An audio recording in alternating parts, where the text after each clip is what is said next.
Tā, kad forma būs izveidojusies un nostabilizējusies, tad jūs varat griezt viņu tikai ap jāņiem. Jo tad tie jaunie pieaugumi ir izauguši, pārkoksnējušies, jau gandrīz pārkoksnējušies.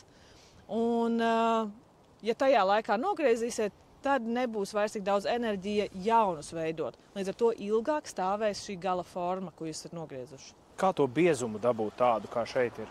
Biezums, ja mēs tagad paskatāmies uz mazāku vai uz platāku, dzīvžogu mēs stādām diezgan tuvu vienotram, lai ātri sabiezē visu, lai tas efekts mums ātrāk parādās.